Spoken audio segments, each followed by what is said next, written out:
Agora sim, vamos lá. Então, hoje o tema que nós vamos estar tratando é pressão e opressão. Pressão e opressão. Todo mundo aqui já se sentiu pressionado em algum momento da vida. Seja na escola, seja em casa, seja na família, né? Você já foi pressionado a fazer alguma coisa ou a não fazer alguma coisa. E também, de uma certa forma, uma certa opressão, desde o ponto de vista espiritual. Talvez você já tenha sentido uma coisa ruim quando você entra num ambiente, quando você vai num determinado local e tal, né? E hoje nós vamos tratar exatamente esses dois temas aí. Na minha tela tá bonitinho, tá, gente? Tá aparecendo sem um monte de coisinha ali, tá? Só para ficar, né? E o que está acontecendo? Hoje nós vamos falar aqui sobre esses dois temas, baseado em cima de uma narrativa que é espetacular. A Bíblia toda ela é espetacular, né? A Bíblia toda ela é fascinante. Eu amo a Bíblia porque ela é um livro dinâmico, ela traz muitas lições pra gente, ela mostra coisas da vida, como que a coisa deve ser e como que as coisas são. Então, vai dar certo. Hoje nós vamos falar sobre o caso de uma opressão que uma certa pessoa estava sentindo. Nós vamos falar sobre uma mulher que ela foi considerada e era considerada, nessa história, uma mulher impura. Por que ela era uma mulher impura? Porque essa mulher ela tinha um problema, ela tinha uma doença, ela tinha uma dificuldade, ela tinha certos obstáculos que estavam afligindo a vida dela por muitos anos. Muitos anos essa mulher estava passando por esse problema. E justamente por causa desse problema, dessa doença dela, ela era considerada uma mulher impura. O texto que nós vamos ler lá em Lucas, assim como Marcos e Mateus, que são os paralelos, eles falam que essa mulher, ela tinha uma hemorragia. Você sabe o que é uma hemorragia, né? É quando começa a sair muito sangue e tal. E essa mulher já tinha, ela tinha esse problema já fazia 12 anos. Você consegue imaginar o que é passar por uma doença como essa durante 12 anos? 12 anos que ela tinha esse problema e isso a tornava impura, segundo as leis de Deus. Ela era uma mulher impura. Mas, pastor, por que impura? Não é no sentido de que ela era menos pessoa ou que Deus não amava ela. Ela era considerada impura, por quê? Porque dela estava saindo sangue. E não é o fato de estar saindo sangue que a tornava impura. A questão toda era que se ela tinha essa hemorragia, esse problema, ela precisava ser tirada da sociedade. Para quê? Para que não houvesse nenhum tipo de possibilidade de contaminação das outras pessoas. É mais ou menos o seguinte, para quem conhece ou assiste um pouquinho aqui de esporte, sabe que se um jogador de futebol está lá jogando no campo e de repente, ele bate com outro jogador, acontece algum acidente ali no jogo, ele começa a sangrar, o que tem que acontecer? O juiz para a partida, né? Ele manda o jogador para fora do campo para estancar o sangue. Aí ele, se está na camisa o sangue, ele tem que trocar a camisa, certo? Por quê? Por causa do problema de repente ele poder contaminar outros jogadores se ele tiver algum problema, alguma doença. Tá? Então não é que o jogador, ele é menos jogador que o outro. Ele precisa ser tratado. E a lei de Moisés, a lei de Deus, era justamente isso. Ela pegava a pessoa que estava com algum tipo de problema e fazia uma espécie de quarentena, ou seja, isolar ela para que outras pessoas não corressem nenhum tipo de problema ou pudessem ser infeccionado com aquilo lá, com aquela pessoa. Tá? Então, não tem nada de discriminatório em relação a essa lei. Simplesmente ela está preservando, em primeiro lugar, a comunidade e, em segundo lugar, a própria pessoa, para que ela pudesse receber um tratamento mais específico. Só que essa mulher, ela já tinha 12 anos que ela era impura. E ela não podia chegar perto de pessoas, ela não podia encostar em pessoas, ela não podia ser tocada por pessoas. Por quê?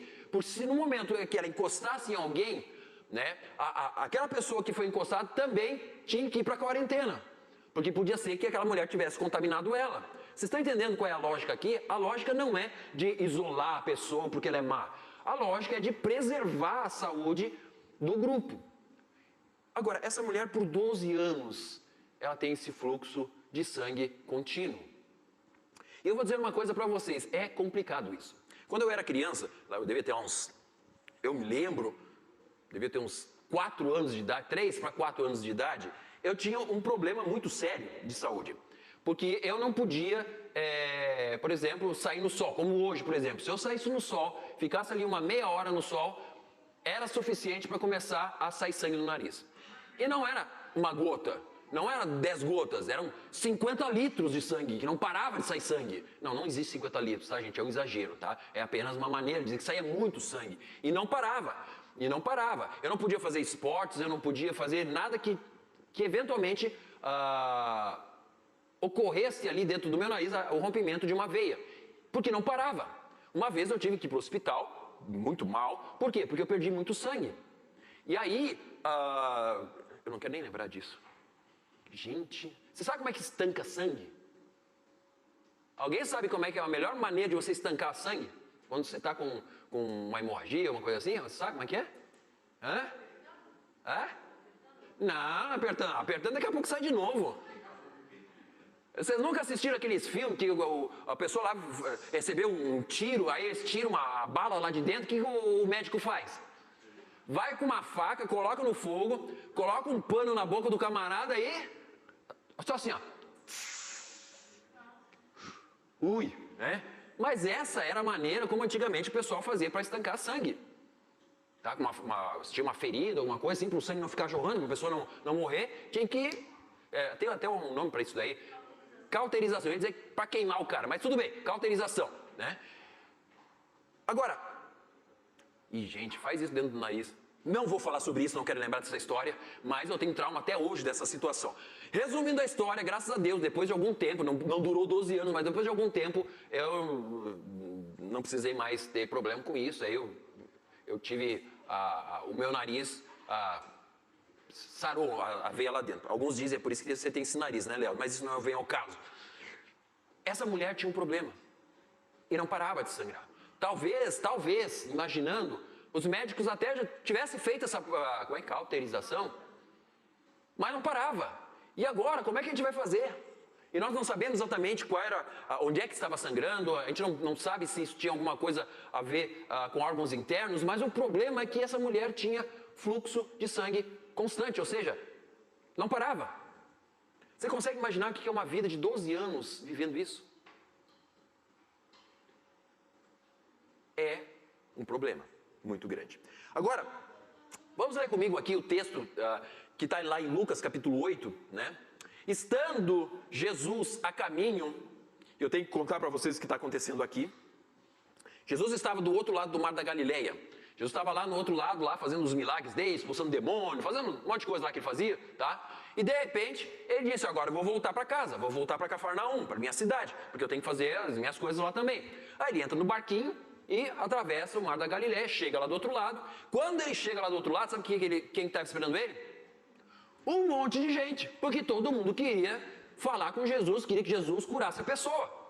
Então nós não sabemos, mas o texto diz que uma grande multidão, a multidão, e no outro texto de Marcos vai dizer uma grande multidão estava ao redor de Jesus. E nós não sabemos quantas pessoas, mas você consegue imaginar o seguinte, Cafarnaum aí nessa época deveria ter em torno de umas 2, 3 mil pessoas. Tá? 2 mil, 3 pessoas, esse é o tamanho da cidade. Quando Jesus multiplica os pães, você lembra aquela história de Jesus multiplicar os pães e os peixes, né? Que fica numa região perto de Cafarnaum? Diz que Jesus multiplicou os pães e deu comida para o povo. Sabe quantas pessoas tinham lá mais ou menos? Umas 15 mil. Porque diz que eram 5 mil homens, fora mulheres e crianças. Você acha que foi só os homens atrás de Jesus lá para ser curado? Não, foi criança, foi mulher, foi o papagaio, foi o cachorro, foi todo mundo, porque todo mundo queria ser curado por Jesus. Então havia uma grande multidão. Você consegue imaginar o que seria talvez aqui, nesse momento nós não sabemos quantas pessoas, mas se na cidade tivesse 2 mil pessoas, talvez 5 mil pessoas esperando Jesus, mais do que o dobro do tamanho da cidade, que seja 1.000 pessoas. Cafarnaum, gente, uma cidade de 2 mil pessoas né, uma coisa pequena. Uma multidão diz que esperava Jesus. Aonde que eles estavam esperando Jesus? Na praia. Não na praia como a gente pensa, tá, gente? É um lago lá, não é praia com onda, é um laguinho, um lago. E aí o pessoal está esperando, Jesus chega com o barco, Jesus tira o pé do barco, coloca o pé no chão, já vem todo mundo para cima dele. 1.000, 2.000, 3.000 pessoas ao redor de Jesus. Aí Jesus começa a caminhar ali, ele faz algumas coisas, tal, né? Chega um homem para ele chamado Jairo. que é o chefe da sinagoga, que é o chefe lá da igreja da cidade, e diz assim: a minha filha está doente, vem comigo na minha casa e vem curar ela. Aí Jesus olhou e disse: tudo bem, vamos lá. Aí Jesus está caminhando, e aí é aqui que nós encontramos esse texto. Estando Jesus a caminho do quê? Da casa do Jairo, a multidão o comprimia. Ou seja, a multidão estava fazendo o quê? Pressionando Jesus. Gente, você já andou aí onde é que foi, mano? A 25 aí, no véspera de Natal, sei lá. Já sentiu aquela opressão? Aquela pressão do pessoal empurrando, pisando na sua canela, dando um chute em você, e empurrando, cotovelada. Aí você tenta entrar no metrô. Como é que você entra no metrô? Você não entra, você é empurrado. Você está lá e você é pressionado, você só entra, né? Você imagina Jesus no meio dessa multidão, todo mundo querendo chegar perto de Jesus, falar com Jesus, e Jesus está andando, e o pessoal batendo ali, e Jesus quase que tropeçando, caindo, uma multidão enorme. Só que diz que estava ali certa mulher. Certa mulher estava ali, que havia 12 anos, vinha sofrendo de uma hemorragia e gastara tudo o que tinha com os médicos, mas ninguém pudera curá-la. 12 anos. 12 anos ela estava lá esperando para que a situação dela se resolvesse, mas ninguém conseguia. E veja bem quem é que está escrevendo esse texto: Lucas. O que Lucas era? Um médico. Então Lucas está dizendo: eu sei o que é isso, eu sei o que é, a gente tem que lidar com doença. E ele está dizendo assim: ninguém pudera curá-la. Ela, presta atenção aqui, não desvie a sua atenção agora desse texto, porque isso aqui é um momento importante. Ela, a mulher, chegou de que jeito? Tá difícil de ler. Não, tá difícil, tá super fácil de ler. Até o pessoal lá do fundo consegue ler, sem óculos. Não, sem óculos também não, né? Olha lá o texto, ó. Ela chegou por trás dele. Agora eu pergunto para vocês, os detalhes, gente. Por que ela chegou por detrás de Jesus?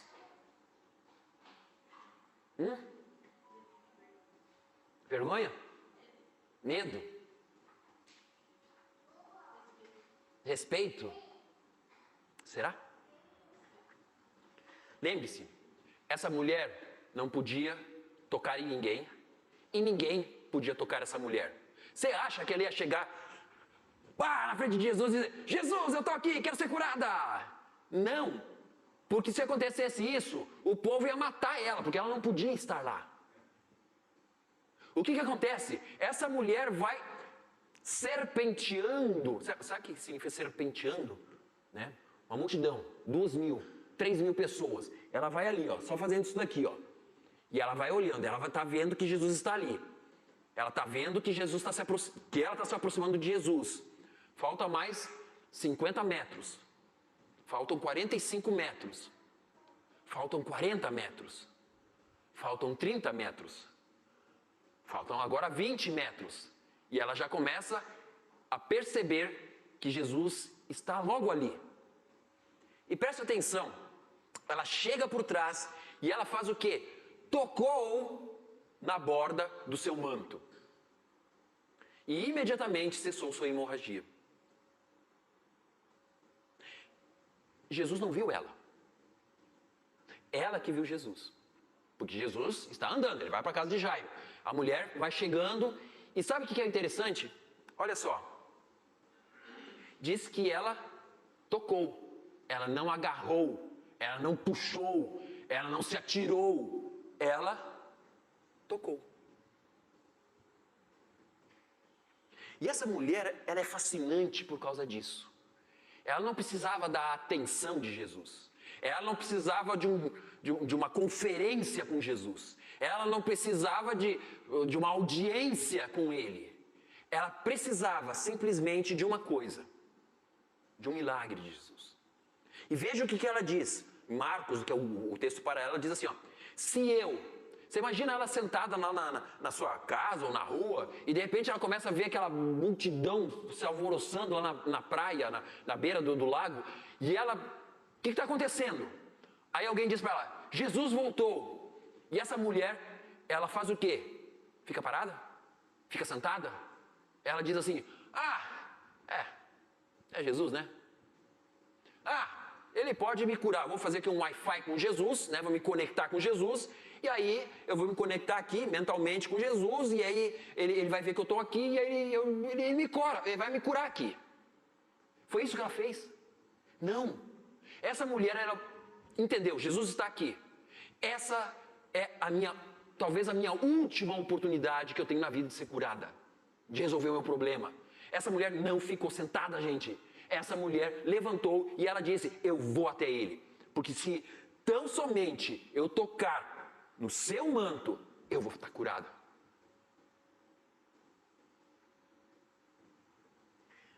Existem dois tipos de pessoas na situação dessa mulher.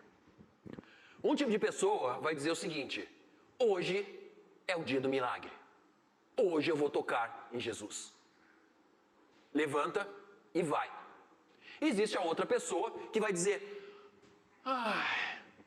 já tentei de tudo, 12 anos, já fui nos melhores médicos, já fiz tudo que tinha para fazer, já viajei, já fui hospitalizada, já tive um monte de coisa. Quer saber de uma coisa? É só mais uma vez, mais uma frustração, mais uma dificuldade. Eu vou ficar aqui mesmo. Essa mulher tinha duas opções. Ou ela ficava sentada e se acomodava, ou ela levantava e iria até Jesus para receber o milagre. Vamos continuar no texto, que diz assim, imediatamente. Sabe o que significa imediatamente? Imediatamente é assim, agora. Imediatamente ela foi curada, porque cessou sua hemorragia.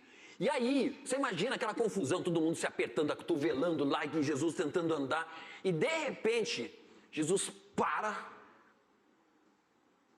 todo mundo para, e Jesus olha ao redor e diz, quem tocou em mim? Eu imagino Jesus dizendo exatamente isso, aquela confusão, todo mundo gritando, falando, aquela Jesus, sabe como é que é, né? Multidão. E de repente Jesus para, ele olha e diz, quem tocou em mim? Sabe por que parece que é meio pesado o que Jesus diz? Porque assim, perguntou Jesus, como todos negassem? Gente, é óbvio que tinha muita gente tocando em Jesus, porque Jesus estava no meio da multidão. Ou você já entrou no metrô, né, às 6 horas lá da tarde, lá na Sé, durante o dia da semana, e ninguém te tocou. Você não foi tocado por ninguém, né? Os anjos estão ao seu redor e ninguém te tocou. É isso? É óbvio que tinha muita gente tocando em Jesus. E aí, Pedro disse, mestre, a multidão se aglomera e te comprime. Isso significa dizer que as pessoas estavam sim tocando em Jesus. Mas Jesus, ele diz, as pessoas talvez estão me tocando. As pessoas estão me encostando em mim. Mas ele diz, alguém me tocou. É diferente. É diferente porque vai acontecer o seguinte, Jesus disse, alguém tocou em mim, vírgula, ponto e vírgula, eu sei que de mim saiu o poder. De todas aquelas centenas de pessoas que tocaram em Jesus durante aquele trajeto que ele estava ali entre a beira do lago e a casa de Jairo, aquelas centenas de pessoas que estavam ali, ninguém havia tocado em Jesus, no sentido de que dele estava saindo o poder. Então parece que Jesus ele está dizendo, não, para tudo, stop geral, porque alguma coisa diferente ocorreu aqui. Algo não somente sobrenatural, mas algo acima do sobrenatural aconteceu aqui. Porque o sobrenatural já era Jesus curar, certo? Mas Jesus, ele para e diz, não, alguma coisa diferente aconteceu. Ou seja, não foi só o sobrenatural, foi algo que inclusive trouxe admiração no próprio Jesus. Então, a mulher, vendo que não conseguiria passar desapercebida, meu amigo, ela notou, ixi, acabou com a minha vida. Sabe por quê? Porque uma mulher, ela jamais poderia tocar num homem solteiro, especialmente se ele era um mestre em Israel. Ela poderia ser levada à morte. E ela estava olhando aquela situação e dizendo, e agora? Fui curada para morrer. Então a mulher, vendo que não conseguia passar desapercebida, veio como? Sorrindo, dançando, toda alegre. Foi se exibir, foi pegar o microfone para dar testemunho lá na igreja? Não, ela veio tremendo e prostrou-se aos seus pés, aos pés de Jesus, na presença de todo o povo, e fez o quê? Contou porque tinha tocado nele. Ela teve que se justificar, porque se ela não se justificasse, os caras podiam pegar ela e apedrejar. Primeiro, porque ela era impura, e provavelmente todo mundo sabia ali na cidade quem era a mulher, tá? Cidade com 2.000 pessoas, gente. Quem é do interior sabe. Cidade com 2.000 pessoas não existe segredo, meu amigo. Não tem segredo, não. Cidade pequena, conversa corre solta. E essa mulher, ela é conhecida, e ela diz o quê? Contou porque tinha tocado nele. E como fora, de novo, instantaneamente curada. Então, Jesus disse, filha, a sua fé a curou. Vá em paz. Não quero nem imaginar como é que essa mulher voltou para casa, né? Como é que você voltaria para casa se você fosse curado por Jesus dessa forma aqui? Agora, um detalhe interessante. Quando diz assim que ela tocou no manto, os outros textos vão dizer que ela tocou na orla. O que é uma orla? Alguém sabe o que é uma orla, né? Na beirada, né? Então, a orla é isso daqui, ó. A palavra técnica que é tá vendo que tem tipo uma... Como é que faz? Uma franja ali na roupa? Tá? Então, os judeus, pela lei judaica, eles tinham que usar uma coisa chamada tzitzit. Tá?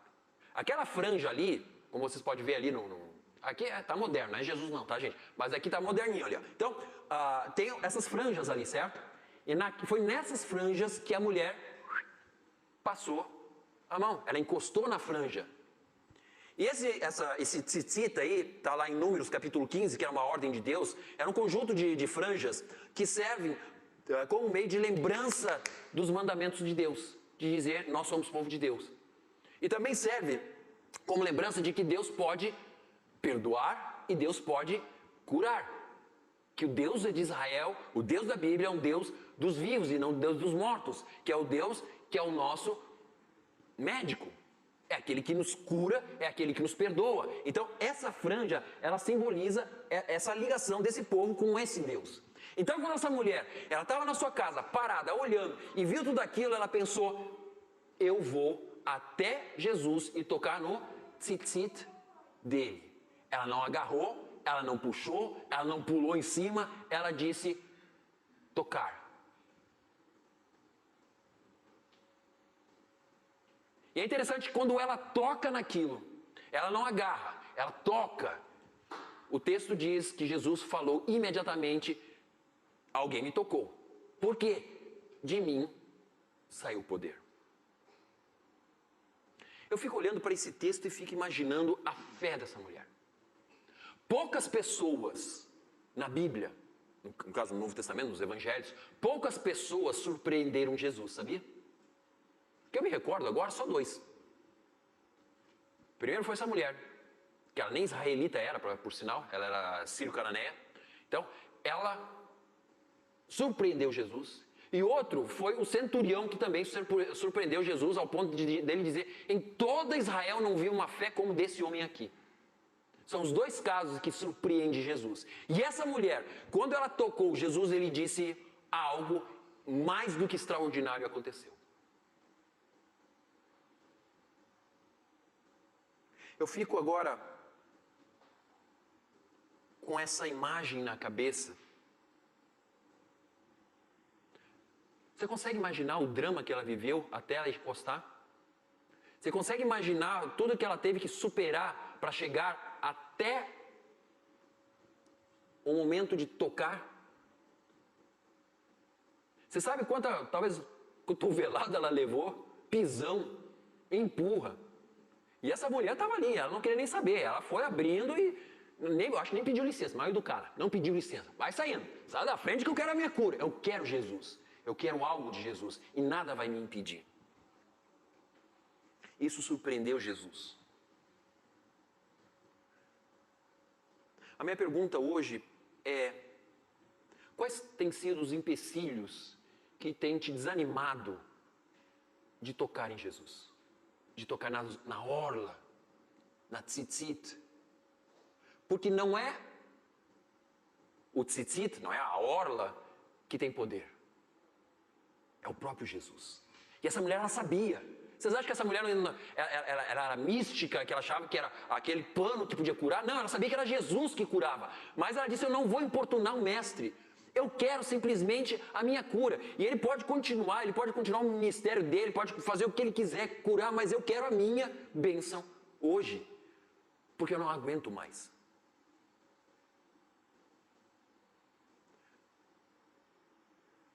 Quantas vezes eu e você desistimos na primeira cotovelada que a gente recebeu, no primeiro pisão no pé que a gente recebeu? Quantas vezes nós dissemos, deixa pra lá, já fiz tanto que isso não vai dar nada. Mas é muito difícil. Mas não vai dar certo. Ó vida, ó céus, ó azar, não vai dar certo. Essa mulher disse não. Hoje é o dia da transformação da minha vida. Uma coisa que me chama a atenção também, para nós terminarmos essa reflexão. Você, alguma vez, já esteve usando alguma roupa que tenha uma franja, uma orla dessa? Alguém já usou um tipo de roupa assim? Não, nunca. Nunca? Mas como não? Claro, todo mundo já usou, gente. Que isso? Alguma coisa que tem uma franjinha, um detalhe ali. Agora, deixa eu dizer uma coisa. Se você encosta na roupa de alguém, aliás, se alguém encosta na sua roupa, você sente a pessoa tocando? Eu acho que sente. Você sente sabe? Se encostar aqui na roupa, eu sinto porque... Agora, na franja, não. É interessante que a mulher veio por trás, Jesus não viu ela, e ela toca na extremidade, ou seja, tecnicamente falando, não era para Jesus ter sentido, mas ele sentiu. Você imagina a energia, Jesus fala que saiu o poder, dinamis dele, né? Então, quando ela encosta, deu uma descarga elétrica divina na mulher. E Jesus simplesmente sentiu, disse, opa, coisa aconteceu aqui. Que maravilha, finalmente está saindo poder de mim sem eu precisar ficar curando.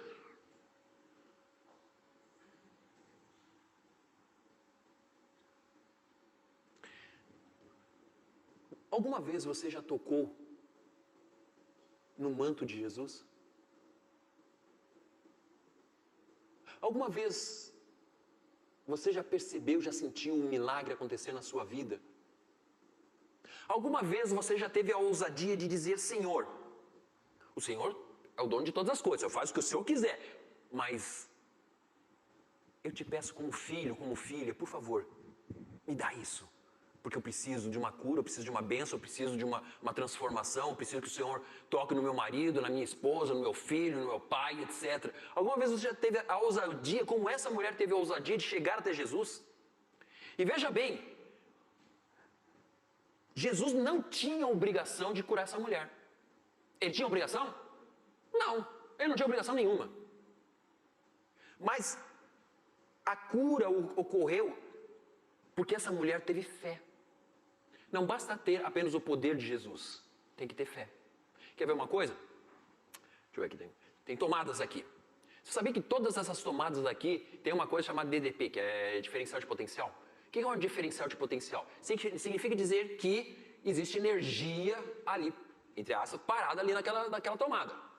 Ela está lá, não está sendo usada. Se não tem nada ligado ali, não está sendo usado, não tem corrente elétrica e etc. Não vou entrar nos detalhes aqui dessa situação. Mas a tomada está ali, tem energia? Tem, mas não está sendo usada. Mas tem energia. O que precisa acontecer para que essa energia que está na tomada, ela tenha alguma função? Precisa plugar alguma coisa ali. Você tem que colocar ali uma tomada, você tem que ligar alguma coisa, uma geladeira, etc. Certo? Não é assim que funciona?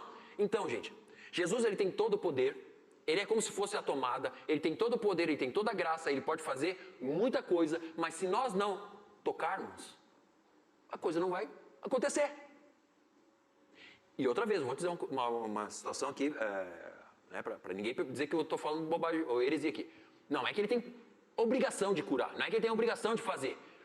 Mas quando a gente toca nele, quando a gente toca no manto de Jesus, a possibilidade do milagre acontecer é muito grande. Porque ele tem poder. E se você fizer isso com fé, que é o que a mulher fez, filha, ali embaixo, a sua fé, não é a minha fé, Jesus não está falando da fé dele, ele diz, a sua fé a curou. Vai em paz. É o meu poder, aliado com a sua fé, que faz o milagre acontecer. Não adianta Jesus ter todo o poder se eu não tenho fé. Não adianta eu ter fé se eu não peço para Jesus. O que eu tenho que fazer? Eu tenho que ir para Jesus e dizer: Senhor, abençoe. Eu não sei qual é o seu problema, eu não sei qual é a sua dificuldade, eu não sei qual é a situação que você está vivendo e aquilo que você teria para pedir para Jesus. Talvez você não tenha nada para pedir para Jesus. Ótimo, agradeça. Mas se você tem alguma coisa que você gostaria de pedir para Ele, para o Senhor, como de pai para filho, de pai para filha, eu gostaria que a gente estivesse orando agora. Eu não sei, de repente, durante a semana você vai passar por uma situação que você vai se lembrar do tzitzit, você vai lembrar do manto de Jesus e vai dizer: Jesus, agora, por favor, me ajuda, porque a situação está difícil. Pai, toca naquela pessoa. Senhor, abençoe isso daqui. E não é para que você venha ganhar na loteria, não é para que você fique rico, não é essa a ideia. A ideia é que um pai vai socorrer o seu filho no momento da necessidade. Se há alguma coisa que você queira pedir para o seu pai hoje, agora, aqui, em nome de Jesus, esse vai ser o momento. Agora todos, vamos baixar as nossas cabeças, vamos fechar os nossos olhos, vamos pensar. O que há na minha vida que eu gostaria que Deus fizesse um milagre? Pode ser qualquer coisa. E nós não estamos dizendo que Ele está obrigado a fazer isso, mas você pode pedir. Pedir é livre. Você pode dizer assim: Pai, tem uma coisa que eu quero te pedir. Isso ou aquilo. Esse é o seu momento com Deus. Esse é o seu momento com Jesus. O que você quer pedir para Ele? Você quer pedir um milagre? Você quer pedir um toque? Você quer pedir uma cura? Você quer pedir uma transformação, salvação para algum ente querido? Você quer pedir algo para a sua saúde? Não tenha medo, Ele é Pai. Ele não é um carrasco, não é um padrasto, Ele é um Pai amoroso.